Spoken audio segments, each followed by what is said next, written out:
Hello mga kabatang helmet! O, diba? Medyo paulan na.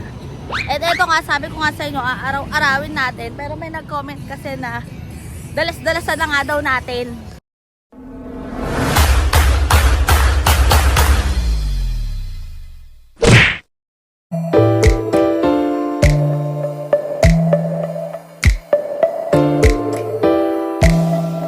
Ang next na kandidato natin sa listahan, walang iba kundi si Senbam Aquino. Bakit si Senbam mga kabatang helmet?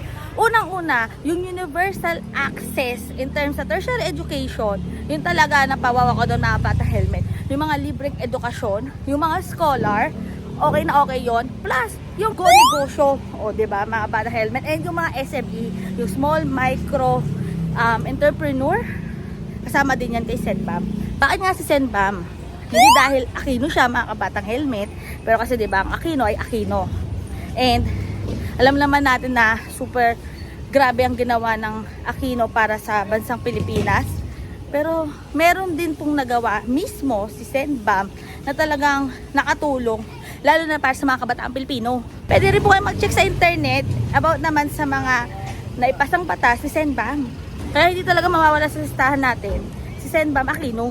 Gaya nga ng sabi ni VP Lenny, tuloy-tuloy talaga ang pagsuporta natin kay Senbam at kay Sen Kiko. Pero ito nga mga kabatang helmet, huwag natin kalimutan, lalo na yung mga kabataan, si Senbam. Nakusuhan mo ang video ito, huwag kalimutan mag-subscribe at i-click ang notification bell para lagi ka updated sa lahat ng mga ina-upload po namin ni Videographer.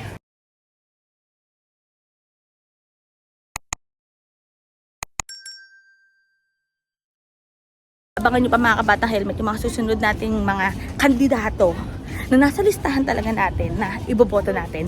Ngayon mga kabatang helmet, kailangan talaga natin ng makakatuwang, lalo na hinggil sa edukasyon. Dahil sabi nga nila mga kabatang helmet, ang kabataan ang pag-asa ng bayan. Kailangan talaga natin suportahan si Senbam all the way para talagang sureball na tayo na may libreng edukasyon ang mga kabataan natin.